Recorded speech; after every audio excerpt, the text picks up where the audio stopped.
بسم الله الرحمن الرحيم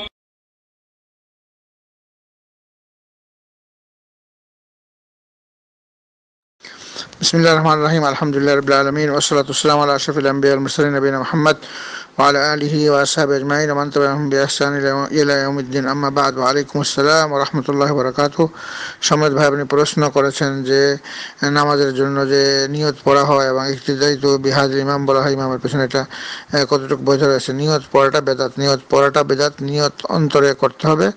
রাসূল বলেছেন ইন্নামাল আমালু বিন্নিয়াত ওয়াইন্নামা লিকুল্লি ইমরিইন মা নাওয়া।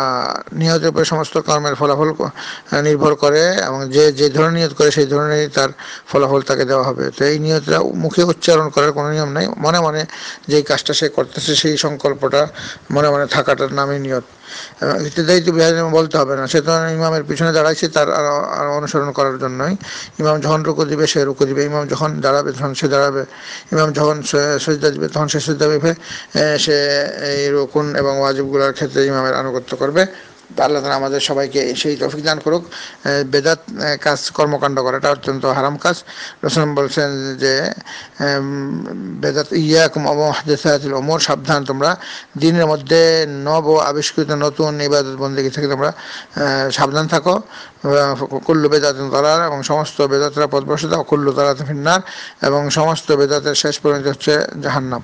তো কাজেই যত ভালো কাজই হোক সেটা যদি রাসূলের সহিহ হাদিসে না থাকে, ওনার আদর্শের মধ্যে সেটা না থাকে, তো সেটা আমাদের অবশ্যই সেটা বর্জন করতে হবে। কারণ রাসূলুল্লাহ সাল্লাল্লাহু আলাইহি ওয়াসাল্লাম উচ্চারণ করে নিয়ত করেছেন এমন কোনো প্রমাণ নাই, না রাসূলের জীবনে না সাহাবাদের আদর্শের মধ্যে তা রয়েছে। কিন্তু নিয়ত অবশ্যই করতে হবে, কারণ নিয়ত ছাড়া কোনো আমল কবুল হয় না। নিয়ত কিন্তু এই নিয়তের স্থান হচ্ছে অন্তরের মধ্যে যে কাজটা করবে সেটার পরিকল্পনা এবং সেটার জন্য সংকল্প যে করবে সেটার নামই নিয়ত। আল্লাহ তাআলা আমাদের সবাইকে সেই সঠিকভাবে করার তৌফিক দান করুক।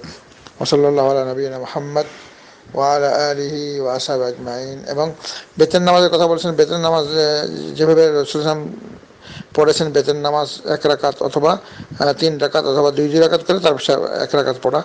3 রাকাত পড়লে মাগরিবের মতো করে না পড়া, অর্থাৎ 2 রাকাত পড়ে আত্তাহিয়াতু পড়ে আবার উঠে দাঁড়ানো, এটা নিষেধ করছেন। রাসূল বলছেন তোমরা মাগরিবের মতো করে বেতেরকে পড়ো না। এবং রাত্রের এবং দিনের নামাজ যেগুলো ফরজ নামাজ ছাড়া বাকি সব নামাজ 2 রাকাত করে পড়তে হয়। সালাতুল লাইলি মাসনা মাসনা, 2 রাকাত করে পড়তেন, সর্বশেষে 1 রাকাত দিয়ে তিনি বেতের দিয়ে নামাজকে শেষ করতেন। তো আল্লাহ রাব্বুল আলামিন আমাদের সবাইকে জীবনের সকল ক্ষেত্রে রাসূলুল্লাহ সাল্লাল্লাহু আলাইহি ওয়াসাল্লামের আদর্শ ওনার সুন্নতের উপর আমল করার তৌফিক দান করুক। সাল্লাল্লাহু আলা নবিয়িনা মুহাম্মদ ওয়া আলা আলিহি ওয়া আসহাবিহি আজমাইন বিরহমাতিকা ইয়া আরহামার রাহিমিন।